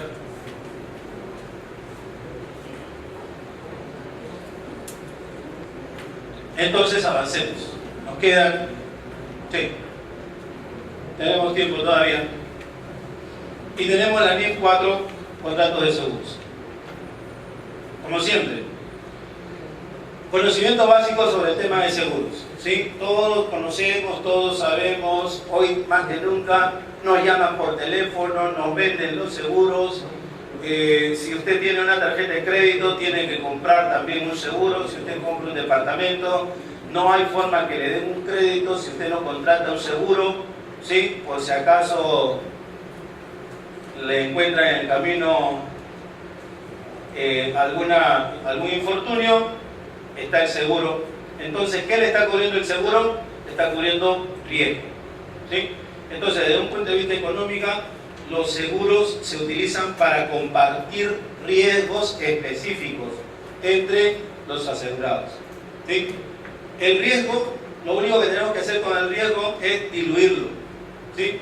Acuérdense bien, para cualquier efecto. Ustedes no van a poder eliminar el riesgo. Entonces, no inviertan plata ni tiempo tratando de desaparecer los riesgos. Lo único que tienen que hacer es compartir el riesgo, ¿sí? Por eso nos casamos, ¿cierto? Supongo. Entonces, si ustedes tienen un activo y no lo tienen asegurado, el día que ese activo se incendie, se malogre, deje de trabajar, supongamos que si deja de trabajar y es un activo fijo, ¿qué va a pasar? No voy a producir. Si no voy a producir, no voy a vender. Si no voy a vender, no voy a cobrar. Si no voy a cobrar, no tengo liquidez. Entonces, ¿qué es lo que me causa el problema de perder la operatividad de un activo? Falta de liquidez, ¿sí? Y la liquidez para nosotros es todo, ¿sí? Nuestra empresa o nuestras empresas no se mueven si es que no tienen dinero, ¿sí? ¿Ok? Entonces, nosotros tenemos una capacidad de poder tener dinero, que es nuestro capital de trabajo, pero eventos significativos realmente tienen consecuencias muy importantes. Y si tienen consecuencias muy importantes, el dinero que dejamos de recaudar o tener va a impactar directamente en las operaciones de manera muy alta. Y vamos a entrar en problemas financieros. Entonces, los seguros es compartir el riesgo. ¿Qué riesgo estoy compartiendo? El problema de liquidez, el riesgo de liquidez. La compañía de seguros asumen un riesgo específico y cobran una prima basada en sus experiencias pasadas de pérdidas por ese riesgo específico. ¿Sí? Esto es fácil de entender. Yo tengo una planta y la voy a asegurar contra incendio. Entonces, voy a la compañía de seguro, la compañía de seguro viene y me dice: Fernando, nosotros aseguramos plantas. Tienes tú tu planta de vidrio, ¿está bien? Tu planta de vidrio. Y ¿sabes qué? Vas a tener una prima anual, porque eso así se llama lo que pagamos, ¿no? Por tener el seguro pagamos una prima. Vas a tener una prima anual de más o menos $3.000. ¿Sí? Uy, le digo, ¿y por qué tan alto, $3.000? Mira, lo que pasa es que ya tenemos experiencia, que en esta localidad las empresas de vidrio tienen exposición al fuego, ¿sí? Por lo que trabajan con ese elemento, y muchas veces no tienen la protección o descuidan las instalaciones eléctricas. Entonces, instalaciones eléctricas más fuego hacen que existan varios incendios. Como han existido varios incendios, algunos pequeños y otros más grandes, han ocurrido riesgos, se han puesto pérdidas que nosotros hemos tenido que cubrir. Entonces, como eso va creciendo, nosotros, ¿de dónde crees que recuperamos el dinero para pagar esas pérdidas? De las primas que cobramos. ¿Sí? Por ejemplo, los 4 que están aquí en esta mesa: Miguel, Hermógenes, Julio y Jonathan, ¿no es cierto? Todos tienen celulares y son los celulares de última generación, Galaxy 3, ¿no? ¿Cómo es? Galaxy S3, ¿sí? Pero saben que esos Galaxy les salen alas y se los roban, ¿sí? Apenas van por la calle, le dan un golpe y se llevan. Quieren asegurar su Galaxy. ¿Cuánto le costó el Galaxy? $1.500, ¿sí? Y van a la compañía de seguros y la compañía de seguros le dice: ¿sabes cuánto te va a cobrar asegurar tu Galaxy? $1.500. ¿Por qué? Porque la siniestralidad es muy alta. Es lo mismo cuando tú quieres asegurar tu auto, ¿no es cierto? Tienes una compañía o tienes el auto de manera personal y tú vas a la compañía de seguros y le dices: oye, quiero asegurar mi auto. ¿Qué marca es? Ah, es un Hyundai. Correcto. ¿De qué año? 2012. Ah, perfecto. Está bien. ¿Cuánto? 1.500. Ya está. 1.500. Así está. Vas con una camioneta Hyundai 2012, de esas que se pagan a cada rato. ¿Cuánto quieres por la camioneta? $5.000. Oye, pero si por el lado no me cobraste 1.500, la camioneta no. Sí, pero es que eso se lo roban a cada rato, ¿no es cierto? Los autos de repente ni son para taxi ni eso, ¿no? Te van a robar una llanta, un espejo, una de esas, y con eso lo único que te subo es el deducible. Pero el valor de siniestro no lo tienes que compartir. ¿Por qué? Porque todos los que tienen camionetas Hyundai, ¿sí?, tienen que pagar por las camionetas que se pierden. Así es, nada que junto. Así es. ¿Sí? Entonces, yo tengo una empresa y tengo un activo. Tengo que el señor del seguro tiene sus tablas estadísticas, tiene sus estudios, contrata a asociaciones de compañías de seguros para que le den la información regional, local y mundial con respecto al riesgo de lo que está asumiendo. Y él, mira, puede decirte, localmente, el seguro de la camioneta está en $5.000. Pero si yo le pongo 5.000, nadie viene a mi compañía, pues. Entonces, ¿qué hago? A ver, si ustedes pónganse ahora en el caso de la compañía de seguros, ¿sí? Ya estábamos en el plano de la industria Ahora vamos a hablar de la NIC que corresponde a seguros. ¿A quién se le aplicará la NIC que corresponde a seguros? A las compañías de seguros, ¿no es cierto? Ahora sí, vamos a entrar ahí. Pónganse en el caso del contador de la compañía de seguros o del gerente de la compañía de seguros.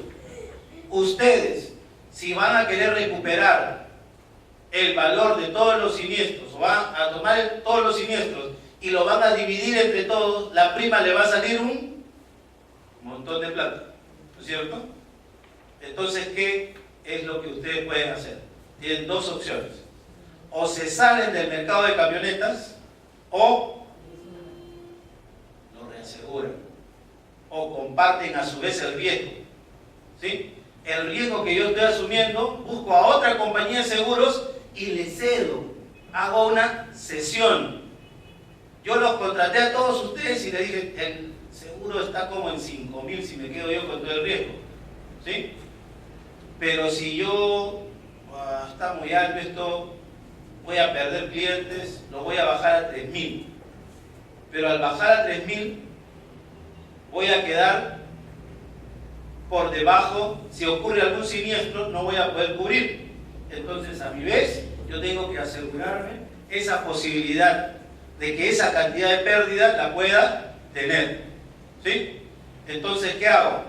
Mi cartera, voy con otra compañía de seguros y le digo, mira, acá está mi cartera, tengo 500.000 camionetas en todo el Perú. Uy, dice, ¿y cuántos fueron? 3.000, ¿no? Pues eso está para 5.000, estás a pérdida. Sí, pues estoy a pérdida, entonces quiero que tú me reasegures. ¿Y qué cosa le va a decir la otra compañía de seguros? Yo acepto el riesgo, ¿pero qué? ¿Ah?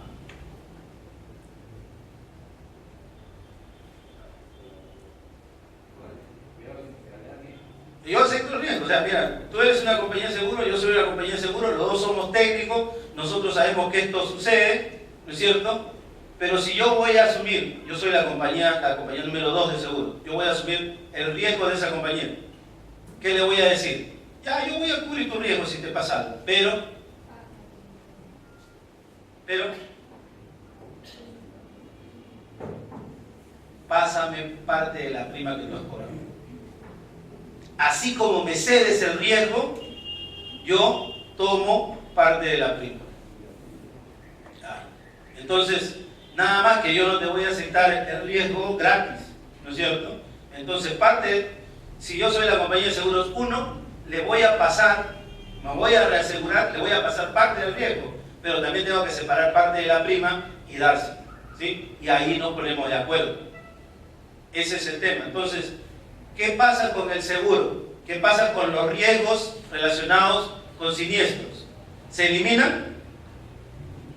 Se diluyen, ¿no es cierto?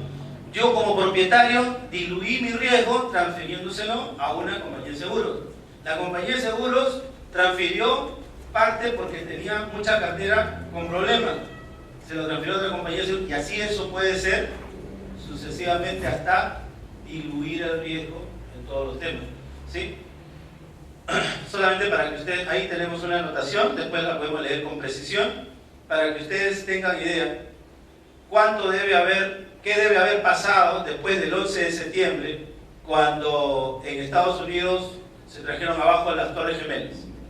¿Piensan ustedes que esas Torres Gemelas estaban aseguradas? Sí, ¿no es cierto? ¿Estaban aseguradas en una sola compañía de seguros? Improbable, por el monto, ¿sí? Entonces, ese siniestro ha tenido un efecto dominó así. ¿Sí? ¿Han visto en la televisión cuál es el efecto dominó?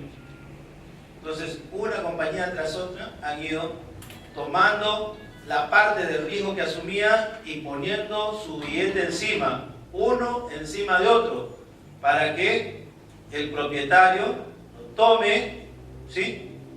Casi al día siguiente de que ocurrió el siniestro. ¿Por qué? Y ahí viene el otro concepto de la compañía de seguros, ¿sí? Una compañía de seguros que le dice, tú vas a la compañía de seguros y le dices, oye, se me encendió mi fábrica, y la compañía de seguros te viene y dice, ¿sí? ¿Y por qué? ¿No? Ahí regresa mañana pues, para ver cómo arreglamos, y ahí yo mando mis ajustadores. Esa compañía de seguros no sirve. ¿sí? La compañía de seguros que sirve es aquella que llega cuando está el incendio, ¿sí? Y está ahí en el momento del siniestro o en el momento más cercano al siniestro.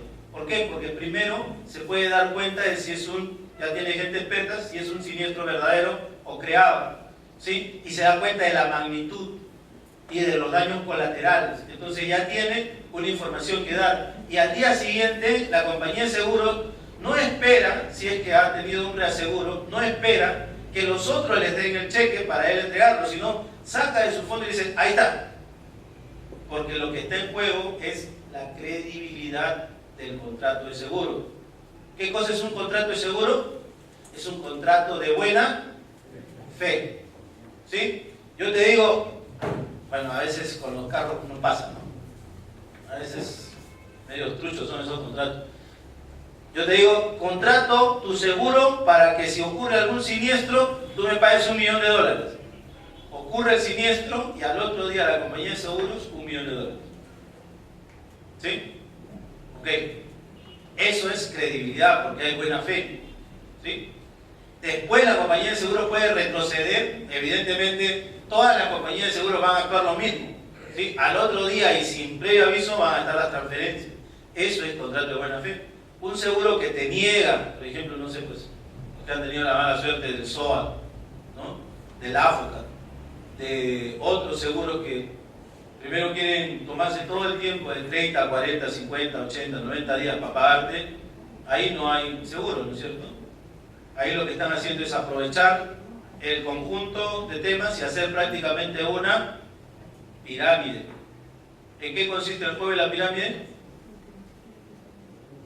Que lo que van aportando recién sirve para pagar lo anterior. En una compañía de seguros no es así, ¿sí?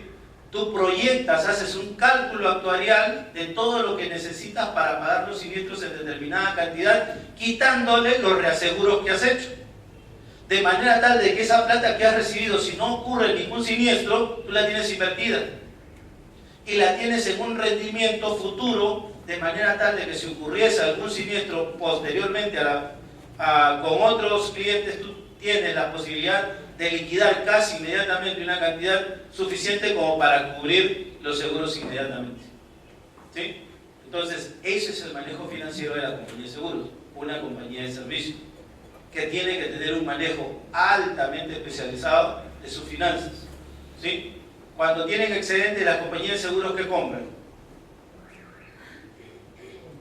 inmuebles, ¿no es cierto? Entonces ustedes en una compañía de seguros van a encontrar normalmente inmuebles como activos en garantía, ¿sí? Las compañías de seguro tienen inversiones altas en inversiones temporales, el rendimiento es poco y la disponibilidad es muy alta. Tienen inversiones permanentes en acciones de liquidación inmediata.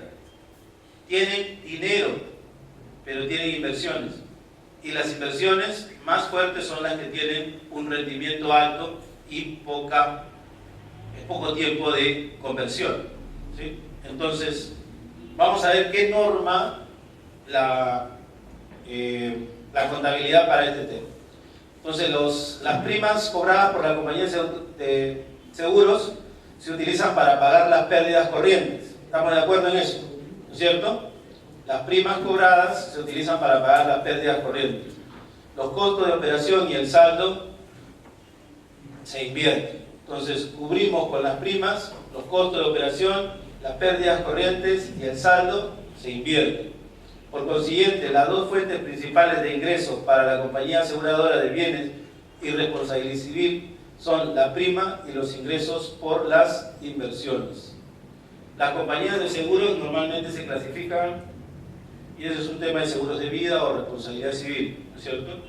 Cubren riesgos por tenencia de propiedad o por responsabilidad. Ambos tipos, evidentemente, cobran primas y pagan comisiones. ¿Cuáles son los gastos entonces? Si yo tengo ingresos por las primas, tengo gastos por las comisiones, ¿sí? Disminuyo mis ingresos por las cesiones que puedo hacer en los reaseguros. Ambas utilizan a otras compañías aseguradoras para compartir riesgo en exceso de ciertos límites especiales. Entonces ahí tienen un poco la gráfica. ¿no es cierto? Tenemos el que es propietario del bien, que le llamamos tenedor. Este tenedor transfiere el riesgo, toma una póliza de seguros, hay una compañía de seguros que se decide reasegurar, se llama cedente, está la compañía de seguros 1, y como yo le voy a ceder el riesgo, voy a cederle parte de la prima, y esta operación se puede repetir cuantas veces sea necesaria hasta diluir el riesgo. Hay un término adicional que no lo habíamos mencionado que se llama retrocesión, ¿sí? Eso es también un componente de los temas de seguro. Entonces, ¿qué es un contrato de seguro? Es aquel que una de las partes acepta un riesgo de seguro significativo y la otra parte, el tenedor de la póliza, ¿sí?, paga una prima y recibiría una compensación en el caso de que ocurriera el evento asegurado. ¿Perdón? ¿Alguna pregunta? No, avanzamos. Autoseguros, derivados climatológicos. Estos son ejemplos de lo que no cumple.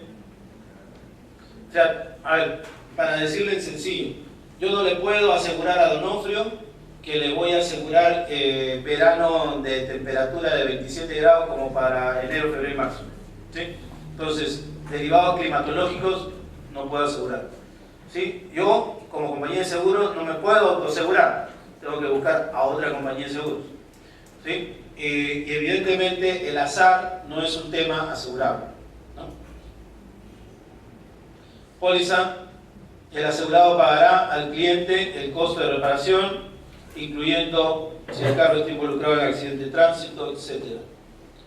Y este es el caso que mencionamos hace un momento, en que cuando el banco me otorga un préstamo, pide de manera indirecta un seguro de desgravamen, que significa que si yo ceso los pagos por cualquier circunstancia, específicamente a veces muerte, ¿sí?, el seguro cubre las cuotas que no pago del préstamo. Con ello, el banco se asegura cubrir el riesgo de malas deudas, ¿sí?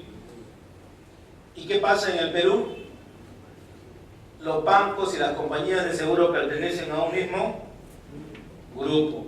Por lo tanto, lo que no me cobran en el interés, me lo cobran en la póliza, ¿sí? Cuando uno toma cuando compra un bien, tiene que evaluar en el valor. Cuando uno compra un bien al crédito, tiene que evaluar financieramente no solamente la cuota del interés, sino todos los otros costos colaterales, como pueden ser los seguros, ¿sí?, que también se van a pagar de manera periódica. Y aquí está el objetivo de la NIF: realizar un conjunto de mejoras limitadas en la contabilización de los contratos de seguro por parte de las aseguradoras. Ahora, con todo lo que les he contado, evidentemente ya ustedes han llegado a la conclusión de que no vamos a poder hacer una parte contable aquí, ¿no? ¿Por qué? ¿Alguien me dice por qué? ¿Han entrado a la página web de la Superintendencia de Bancos y Seguros? ¿No? ¿Deberían? Es otro plan contable, ¿correcto? Tiene una dinámica distinta, tiene una dinámica diferente. ¿Por qué? Porque tiene operaciones como las que acabamos de mencionar: cesiones, retrocesiones, reaseguros, coaseguros, ¿sí?, que implican, en teoría, la deducción de las primas y la generación de gastos. Pero eso es en teoría. La mecánica es completamente distinta. ¿Cómo será de distinta? Que durante muchos años los auditores a las compañías de seguros en el Perú les decían que los estados financieros están presentados de acuerdo con políticas y prácticas emitidas por la Superintendencia de Bancos y Seguros, las cuales no convergen con los principios de contabilidad generalmente aceptados, ¿sí? ¿Por qué? Porque, por ejemplo, tienen que hacer una evaluación de los seguros pendientes. ¿Cuántas pólizas tengo pendiente a la fecha de corte? ¿Y cuánta es la probabilidad de que ocurra un siniestro? y sobre eso tengo que hacer una provisión. ¿Sí? Entonces, ¿qué estamos haciendo? Estamos contabilizando una estimación. ¿Qué dice la doctrina con respecto a contabilizar estimaciones? Que si no están sustentadas, no están permitidas. ¿Sí?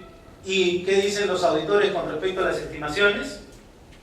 Que si existen, bueno, el cliente las puede hacer, pero uno lo tiene que poner en su dictamen, así como lo poníamos hace tiempo. ¿Sí? Se le pone en el dictamen y se le dice que está hecho de acuerdo con políticas de la Superintendencia de Banca y Seguro. ¿Y cuáles son las políticas de Superintendencia de Banca y Seguro? Tienen una tabla que dice que tantas primas deben ser provisionadas al 40%, al 25%, dependiendo muchas veces de la antigüedad de cobro de las primas. Y de los seguros de riesgo ya ese es un ramo técnico. Allí no se mete la superintendencia, pero sí se hacen provisiones sobre siniestros que son potenciales de ocurrir, ¿sí? Cuyas primas están vigentes a la fecha de reporte. Entonces, ¿qué es lo que nos pide objetivamente la NIF 4? Revelar información que identifique y explique los importes de los contratos de seguro en los estados financieros de la aseguradora y que ayude a los usuarios de dichos estados financieros a comprender el importe, el calendario, la incertidumbre de los flujos futuros procedentes de dichos contratos. ¿Sí? ¿Por qué hablamos de los flujos futuros? Porque con esos flujos futuros vamos a pagar los siniestros futuros. ¿Sí? Entonces yo no puedo invertir en una compañía de seguros, no puedo comprar acciones en una compañía de seguros si veo que su cartera de siniestros cubiertos tiene alta siniestralidad. ¿Sí? Está en sectores que nadie quiere entrar. Entonces sus ingresos están supeditados al tema de los pagos futuros. Ahí tiene una lámina con respecto a otros aspectos cubiertos. ¿Sí? Los párrafos del 7 al 9 nos hablan de la manera en que podemos separar algunas compañías, algunos contratos de seguro. ¿Sí? Del 13 al 14 tenemos el reconocimiento y medición. Los contratos de seguro, dice, la presente NIF exime a la aseguradora de aplicar criterios en sus políticas contables relativos a los contratos de seguros que emite. Los contratos de reaseguro de lo que sea tenedora. ¿Sí? Fíjense ustedes, le dan la libertad para el tema del reconocimiento y medición con respecto a los contratos. No obstante, la NIF no exime a la aseguradora de cumplir con ciertas implicaciones de los criterios establecidos en los párrafos 10 y 12 de la NIF 8. Específicamente, la aseguradora no reconocerá como un pasivo las provisiones por reclamaciones futuras cuando éstas se originen en contratos de seguros inexistentes al final del periodo sobre el que se informa. ¿A qué me refiero con un contrato de seguro inexistente? Por ejemplo, ¿no han leído ustedes en sus pólizas de seguro que si ustedes dejan de pagar por lo menos 2 meses, el tercer mes ya no les cubre el seguro? Entonces hay una caducidad automática por cese de pago. Esas pólizas al 31 de diciembre no tendrían que ser evaluadas. ¿Sí? Es más, las evaluaciones tendrían que hacerse grupales. Muchas veces yo tengo una compañía, digamos, de muebles, pero también tengo un aserradero de madera, pero a la vez tengo una compañía de distribuidor de cerveza. Entonces todos mis negocios los tengo asegurados con la misma compañía de seguros. ¿De qué manera la compañía de seguros va a evaluar si yo he dejado de pagar, por ejemplo, las pólizas en el aserradero? Entonces la compañía de seguros tiene que evaluar grupalmente, de alguna manera, para que pueda tener la seguridad de que no está subvaluando sus provisiones. Igual siguen los temas en el párrafo 13 y 14. Del 15 al 19 está la adecuación de pasivos, en donde nos dice cómo evaluar en el final del periodo sobre el que se informa la adecuación de los pasivos por seguros que hayan sido reconocidos utilizando estimaciones actuales de flujo de efectivo futuro procedente de sus contratos de futuro. ¿Sí? ¿A qué se refiere con esto? Se refiere al tema de la proyección de los ingresos. ¿Sí? Yo tengo que saber cuántos ingresos me generan estos contratos. Aquí le da la medida de adecuación de pasivos de 15 al 19 y llegamos a la parte importante, el deterioro. Si se ha deteriorado un activo por contrato de reaseguro cedido, el cedente reducirá su importe en libros y reconocerá el resultado como una pérdida por deterioro en el periodo. Significa que si yo dejo de estar asegurado o la compañía que me ha reasegurado tiene algún problema, ¿sí?, por falta de liquidez, por cesión de pagos, yo tengo que tomar las precauciones y reconocer esa parte que he cedido como una pérdida. Porque definitivamente, si está en cesación de pagos o está en problemas financieros de liquidez, no voy a obtener el valor sobre el cual me he comprometido a pagar o que debo haber cedido. Con respecto a los párrafos 24 al 30 se habla específicamente de los cambios en las políticas contables, ¿sí? Y nos da referencias adicionales a lo que tenemos en la NIC 8. Si bien el cambio no precisa cumplir con todos los criterios de la NIC 8, se discuten a continuación los siguientes temas específicos. Se permite, pero no se requiere, que la aseguradora cambie sus políticas contables y recalcule los pasivos designados causados por contratos de seguro con el fin de reflejar tasas de interés de mercado vigente. ¿Sí? Entonces, ¿qué significa en cristiano este tema? Ustedes, si están dentro de la compañía de seguros, ¿sí?, van a tener la necesidad, pero no se les requiere. Van a decir, esta es una norma que por ser un sector específico y altamente técnico, las normas no dan pautas finales. Dice, está permitido, pero la norma no le exige, no le requiere que el asegurador cambie sus políticas contables y recalcule pasivos de alguna manera, ¿sí? Para calcular todos los pasivos, si yo hago el corte al 31 de diciembre, yo tengo que ver cuáles son todas mis pólizas vigentes y tengo que tener un cálculo de proyección para saber, en medida a los siniestros pasados, cuáles podrían ser los siniestros futuros. ¿Se acuerdan de esa curvita que hicimos de tendencia y de la proyección de la distribución normal que hicimos ayer? Eso más o menos es el trabajo que hacen los actuarios para poder definir el valor de los siniestros futuros sobre su póliza vigente. Y sobre eso debo tener una política, al igual de lo que hablamos en minería. ¿Se acuerdan? Debo tener una política y debe estar aprobada en los niveles correspondientes. Aquí me dice, si yo quiero cambiar la política, lo puedes hacer. ¿Sí? No nos fija, porque es un tema altamente técnico. Mientras esté sustentado, puedes cambiar la política. Se permite, pero no se requiera que la aseguradora cambie sus políticas contables en relación a sus pasivos. Sigue el tema en relación a los márgenes de inversión, a la contabilidad tácita, contratos de seguro adquiridos en una combinación de negocios, ¿sí? Es muy factible que las compañías de seguros se fusionen. Tengo dos compañías de seguros y una compañía de seguros compra a otra. Lo hemos visto recientemente en empresas como ING, empresas internacionales, que tienen su división de seguros. Entonces aquí, como siempre, ¿no es cierto?, para resumir, en los procesos de fusión se adquieren los activos y pasivos de la empresa. Los componentes de la participación discrecional es un tema específico para las compañías de seguro. Por ejemplo, el emisor podrá, aunque no está obligado, a reconocer el elemento garantizado de forma separada del componente de participación discrecional. Yo puedo asegurar algunos de los riesgos, yo puedo reasegurar todos los riesgos, y el que asume me puede excluir algunos temas. ¿Sí?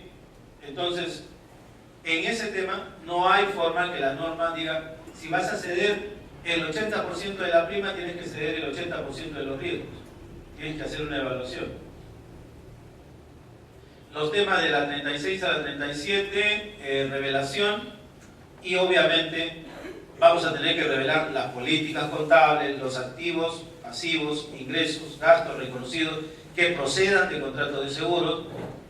Aquí cuando hablamos de activos, pasivos, ingresos, gastos reconocidos que procedan de contratos de seguro, ¿a qué nos estamos refiriendo? A las inversiones. ¿Sí?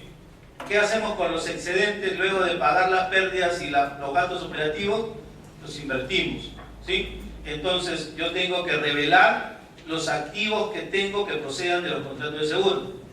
Tengo que revelar las obligaciones, si es que tengo, los ingresos provenientes de las inversiones y los gastos relacionados con las comisiones.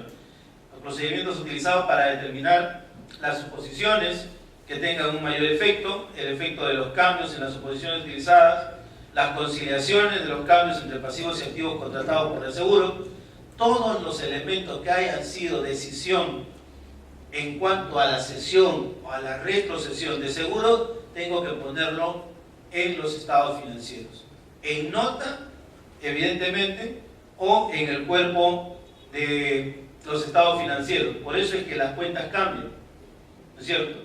Yo voy a tener ahí retrocesiones por pagar, retrocesiones por cobrar, si es que recibo o entrego. ¿Sí? Y sigue el tema de las revelaciones. Antes de terminar, por ejemplo, una de las revelaciones importantes en cuanto a la naturaleza y alcance de los riesgos que surgen de los contratos de seguro. A fin de cumplir con lo establecido en el párrafo anterior, una aseguradora revelará de manera suficiente objetivos, políticas, procesos, información sobre riesgos de seguros, información respecto al riesgo de seguro crediticio, información acerca de la exposición al riesgo en mercados. Si estamos asegurando, por ejemplo, la emisión de derivados o bonos, ¿sí? Tenemos que divulgar apropiadamente toda esa información. Y la única manera de divulgarlo es de manera cuantitativa. En este caso, no hay divulgaciones cualitativas. ¿Sí? Entonces, si ustedes toman los estados financieros de una compañía de seguros, van a encontrar cuadros, números, cifras y conceptos, todos aplicables y provenientes del concepto que vimos al inicio, de lo que tienen ustedes en la lámina 1-2 de esta presentación. Tenemos los últimos 10 minutos en cuanto a esta norma, que no ha habido una aplicación directa, digamos, porque no es el objetivo enseñarle la contabilidad de compañías de seguros, pero sí por lo menos dejarlo con los temas bien claros con respecto a dónde se dirige la NIF o la NIF y por qué necesitamos una NIF para compañías de seguros. ¿Sí? Entonces, no sé si tienen alguna pregunta.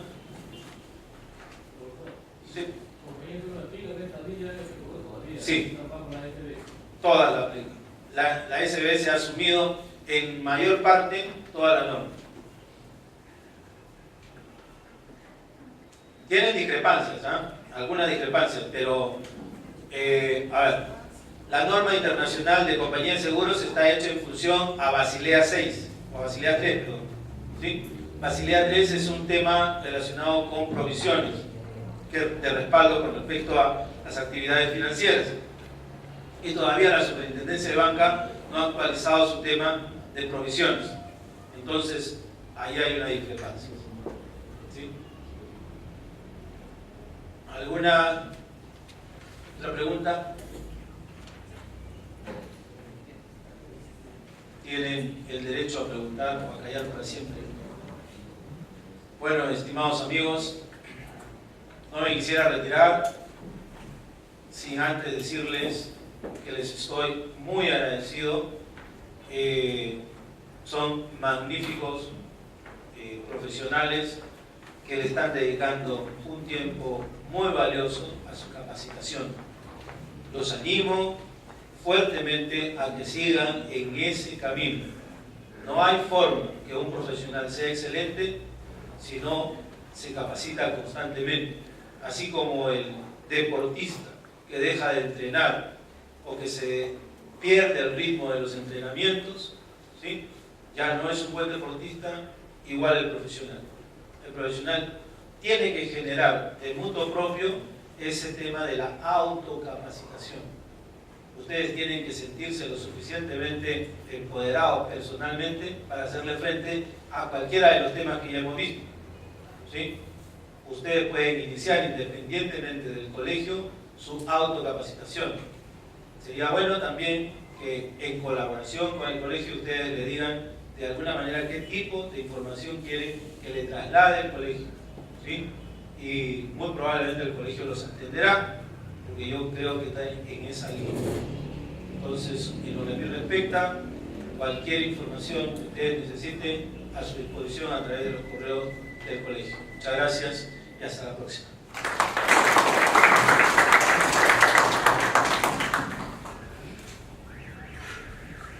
Colegas,